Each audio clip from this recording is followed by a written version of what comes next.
Dr. Tan is the founder of Bond Wireless, a Queensland-based award-winning wireless software applications and services company. He is the recipient of Queensland Government prestigious Entrepreneur in Residence Fellowship for 2010 at Bond University and the Gold Coast Innovation Centre at Griffith University, which enables him to strengthen the ICT sector in Queensland by assisting private enterprises to work with academia in commercialising their technology and getting them investor as well as export ready. Dr. Tan is a founding member of Gold Coast Angel Investors Group and has invested into many local companies. Prior to his academic career, he has worked for a number of multinational corporations, including as a manager of Citibank Foreign Exchange Strategic Positioning and Technical Trading Unit, a management consultant for Xerox Electronic Publishing Centre, an associate at Citibank Asia Pacific Technology Group in Hong Kong, and an associate at Citibank Northern American Investment Banking in Wall Street.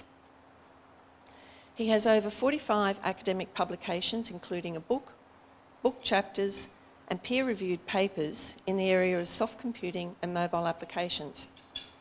In addition, Dr. Tan holds 2 patents in mobility technology. He holds a Bachelor of Science in Electrical Engineering, a Masters of Science in Industrial and Systems Engineering, and a Masters in Business Administration from the University of Southern California, and holds a Doctor of Philosophy from Bond University. Please join me in welcoming Dr. Clarence Tan to the podium.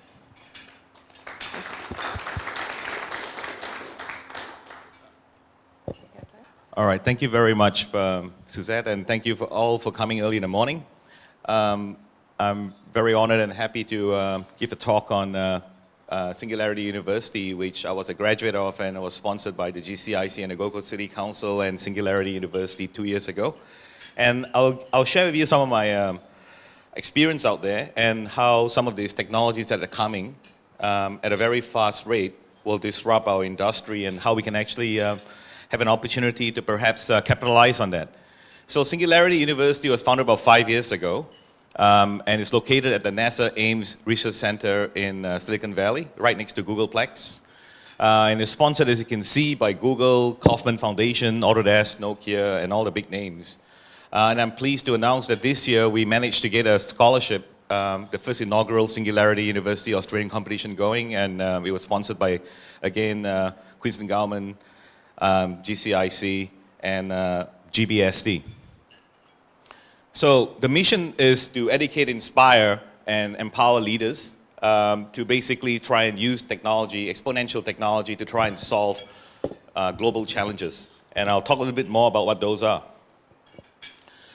So it was founded by 2 people, Ray Kurzweil and Peter Diamandis. For those who don't know, Ray Kurzweil wrote a number of books, and the most popular one is The Singularity is Near, where he predicts that within 15 to 20 years, computers will be so powerful that you can actually simulate every single neuron in a human brain, and therefore you could essentially merge yourself into the computing world and live an augmented reality life forever if you want to. So that's where the term singularity came about. In actual sense, Singularity University is not really a university, it's more like a think tank. And they have a 10-week program every summer where they select 80 people from around the world and basically train them in all the latest technology and then try to spin off a company or an NGO that will try and solve global challenges using technology.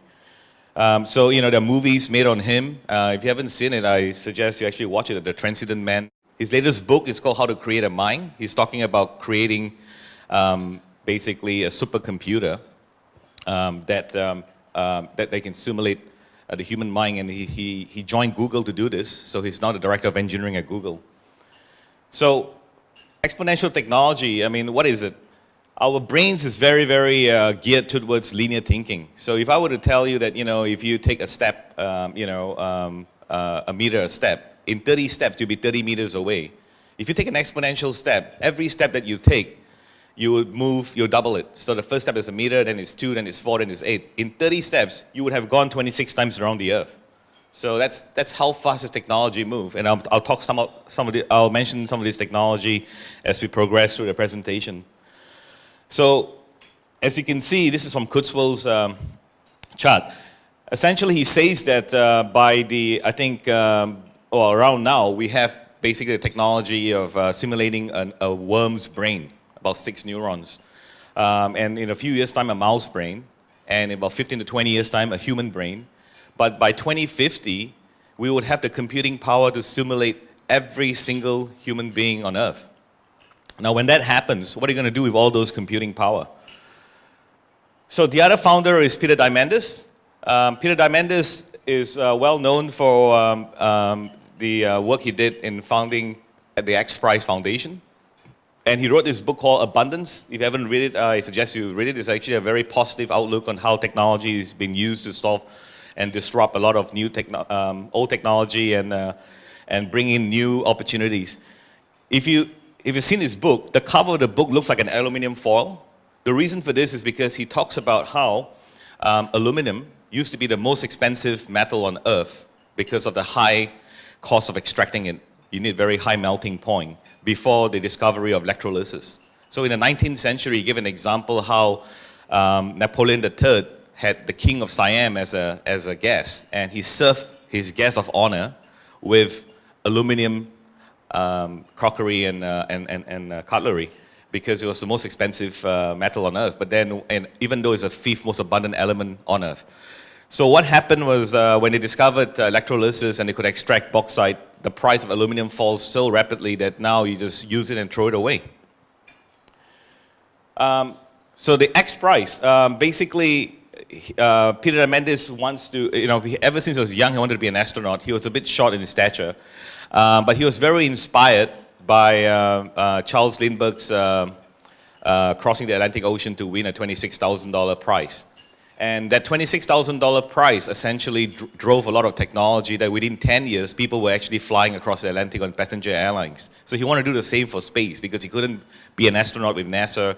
He thought, well, the only other way is to have a commercial airline. And the way he did it was he's announced the first X Prize, which was the first person that can make an aircraft that can fly 100 kilometers above sea level, land and fly again within 48 hours, wins $10 million. He did this without actually getting the sponsors. So somebody won. And Richard Branson, who was initially approached for this project, said he only invests in proven technology. So, luckily for him, he managed to get some funding from Ansari family, and then Branson bought the rights to it. And now, as you know, this year, Space Galactic 2, this is a replica of Space Galactic 1 that sits in the Googleplex, will be flying to space at the cost of $200,000 per ticket. It used to cost $20 million for each astronaut on the shuttle. And Peter Diamandis' latest venture is he is also co-invested with James Cameron in a company called Planetary Resources, where they're going to go to the moon and mine the moon for helium-3 and platinum. So other X Prizes are going on right now. The most famous one right now is the Google the Moon Lunar X Prize. The first person who can send a robot to moon, take a photograph 50 meters from the craft and send a photo back will win $40 million in prize money and $40 million in NASA contracts. The other ones that are really interesting on the health side is 100 over 100. The first person that can correctly sequence 100 people that are over the age of 100. So the benefit of this is then you can find perhaps some genetic markers that could provide an insight into longevity and healthy life. And the other one that's going on right now, I think there are I can't remember, I think 190 companies around the world aiming for the Tricorder X Prize.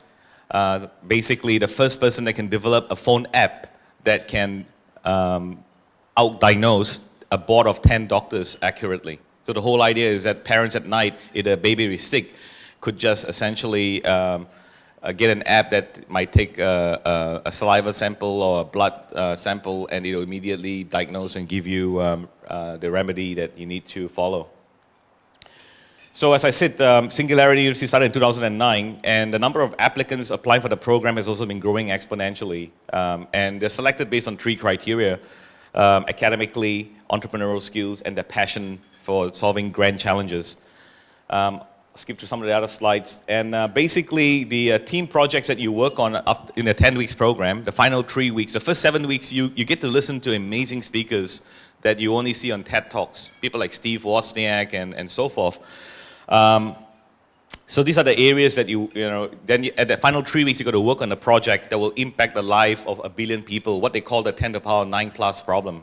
So for the Australian competition, it was basically to impact the life of 1 million people within 3 years. This is 1 billion people within 10 years. And essentially, there are only 2 ways you can do Singularity. One is apply to the program, and as you can see, last year there were like 4,400 applicants for 80 places or 60 places, and then the other 20 places are reserved for competition winners from around the world because the university found it was too tedious to sort through 4,400 applications for those places. So what they wanted to do was have regional competitions around the world, which would basically select one winner in each region to work on the problem. So they have graduate studies program that runs for 10 weeks. All the other programs basically is used to funnel the funds for scholarships for the 10-week program. And there's also a Singularity VC fund, plus a Singularity incubator, Singularity labs, and so forth. So let's talk about exponential technology. I mentioned to you that they're very disruptive. So you've seen in the news things like 3D printing. I mean, all of you have seen 3D printers. I hope if you haven't, go down to the Gold Coast Tech Space. They got a couple out there. And basically, this is going to revolutionize stuff, right? Because, for example, the Stradivarius, you could 3D scan the Stradivarius, the original one. Every nook and cranny, every nuances of the original wood grain could be simulated and basically recreated using a 3D printer. And then, I talk about the emerging Singularity, where you can basically connect your hardware, your wetware, your brain, to a hardware. And essentially, you could, not in the very near future, I mean, I told my students this more than 15 years ago at my old university at USC. They already created neurons, basically chips that can fire neurons in your brain. So if you have brain damage, you can actually plug in the chip and basically it will simulate the firing. So there are already things like silicon retina that you can put behind your eyes for people with macular degeneration of the eye. I mean, the resolution is not that great yet, but at least the blind can actually see. So, I always tell people that, if you've got a lousy day, you can always, reset and boot up to a day when you felt good. The only thing to remember is make sure you do a lot of backup. Okay, if you don't back up, I can't help you. So, the third thing is Watson, the AI. AI technology has been moving so rapidly. It actually, 2 years ago, beat human contestants in the game of Jeopardy. It's like a quiz show. And last year, what Watson did was, this year actually, Watson now is being used and trained on all the latest development in cancer research. It is better at diagnosing cancer than human doctors. So before long, if you connect Watson to the cloud, you could essentially send all your medical data and get a diagnosis without seeing a GP. Right? And so this is actually moving very rapidly because 2 years after Watson beat contestant in Jeopardy, it's already now being used to diagnose cancer, to assist doctors and so forth. So our brain has this portion of our brain called the amygdala. It's a reptilian brain, that we evolved from. And that basically is our fight or flight survival instinct. So we always pick up the negative news. So I just want to share you some positive news, right? What technology has brought us. The reason, why we keep, you see all the negatives on the negative news on TV is because negative news sell, right? And the reason why is when we need to survive and be alert about it. But if you look at this, I mean, there's been tons of improvement in the our progress that we have, that we can attribute to the technology movement. For example, like, this is old data too in the US, but a 3-minute phone call from New York to LA used to cost you 19 hours of work. Now it's almost free, right? Or, depending on what plan you're on. If you're on Wi-Fi, on Viber, or on Skype, it'll probably be free. So everybody knows Moore's law. I assume that computing power doubles every 18 months or so. So this is what an exponential technology, curve looks like, right? Everything just keeps getting faster and more rapid. Cost of sequencing your genes have fallen faster than Moore's law. So basically, what that means is it used to cost $1 billion 10 years ago, and now it costs about $1,000, and in 4 hours you can get your gene sequence. Why is this important? I don't think I have time to actually share with you some of the other stuff, but Why it's important is because you can actually use it to sequence your genes and create new fields like pharmacogenomics, prescribing medication according to your genetic makeup. Because the thing is that most of the medication you and I take are tested on a small population, mainly in the Western world. So you and I may have certain genes that will react negatively to the medication that we've been prescribed. So what's happening now is people are getting their gene sequenced, and they can actually tell what medication you should be actually taking to turn certain genetic markers off. Other areas like epigenetics, how the environment turns your genes on and off. So like when you're sick, how often does the doctor ask you where have you been, what have you been exposed to? They don't, right? So these are things that are coming and changing very quickly. Basically you can see phone prices, like phone penetration in Africa has been growing exponentially from 2% to 70% in less than 13 years. And think about what's happening, right? Africa has 1 billion people, or most of the developing world. They are skipping the things that most of us have been taken for granted. We went through this whole cycle where we bought a video player. Those who remember, it cost $3,000 to get a video player. And then how much a video camera costs you. If you add up what you have in your pocket, the smartphone, you basically have a value of about $900,000 on one small device. And the Africans are skipping all this stuff, and it's making the playing field more level. That this Maasai warrior with a smartphone has got more computing power than Bill Clinton had, when he was the president of the United States. Everything you see is 3D printed. You can 3D print more than 12 materials now. The car is completely 3D printed. My favorite is the chocolate. Some of these things can only be designed by 3D printers. It can never be made by human hand. So this is another thing that's coming. Exponential growth of information. You heard about big data. What is it? Well, from the start of time, civilization, to 2003, every single book that was written, every single piece of music, every piece of art that was created could all basically be categorized into 5 billion gigabytes of data. So essentially, that amount of data we produce in 2 days, and in 2013, this year, we produced that in 10 minutes. All right, I think I'm running out of time, but let me see if I can show you some of the speakers. We've got some really renowned speakers, and essentially, the one that I want to point out to you, it's Craig Venter. If you've not heard of him, you should look him up, because Craig Venter is the guy that developed the first world artificial life. He created a bacteria that has a DNA that was entirely created on a computer. So if you sequence the gene of the DNA, you will find the 42 names of the scientists that work on it. And basically, he has his own email address, his own website address. Why is this important? Because if you can create a synthetic artificial bacteria or a virus, you could basically program it to do amazing things. You can program it to kill cancer cells. You can program it to algae to produce more energy from the sun. Whole bunch of stuff. Daniel Kraft is another one of the faculty members that it's really interesting. He developed the marrow miner that allows you to suck up the bone marrow to grow it. Because previously, if you want to take bone marrow out of your body, it's a very expensive and very painful process, multiple jabs. And the other thing about him is that he's also been voted the most eligible bachelor. Scientist, for those of you who are interested. Okay, this is the final slide. I don't have any more time to go on and could talk more about it. This is Ewan Wadongo. Not everything was just about technology, what we're trying to solve. This guy is really interesting because he's actually an engineer from Nairobi. You can't see it here, but his glasses are really thick. He's almost blind legally because of the kerosene lamp that he studied when he was young in Kenya. And it's bad for your eyes and bad for your lungs. So when he became an engineer, he developed this project called Just One Lamp. You could create a solar lamp that you can charge during the day for $5 and use it during the night. Really inspiring. So it was a CNN hero of 2010.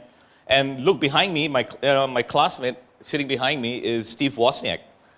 So that's Steve Wozniak, and I met up with him. So it's amazing people that you meet out there. And Steve was just on the Gold Coast, and I said, if you come up to, let me know. And he said, well, Gold Coast to him is a bit like Miami without the Cubans, because it took him to Q1, and that was about it.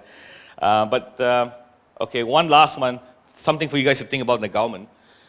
This guy that I didn't know who he was at the time, so I thought I'd do the Asian thing and did this to him. This is Anish Chopra. He's the first Chief Technology Officer of the White House.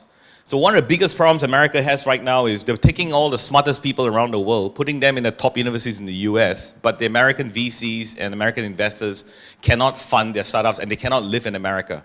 The waiting list, the waiting time for an Indian citizen in America to get a green card, an immigration visa, is 70 years, 70.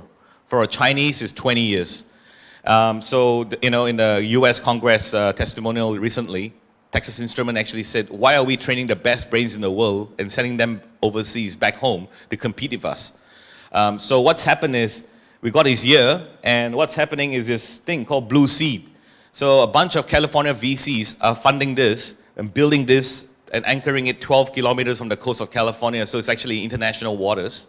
And you can see the ferry going back and forth. So those guys who can't get visas can actually be incubated underwater. So it's an opportunity for us as Australians to bring them here. So I think I'll have to end here, but a lot more to show you guys, but unfortunately, the limited time. But if there's more time at the end, I'll be happy to continue. Thank you, thank you. Can we all thank Dr. Clarence Tan, please?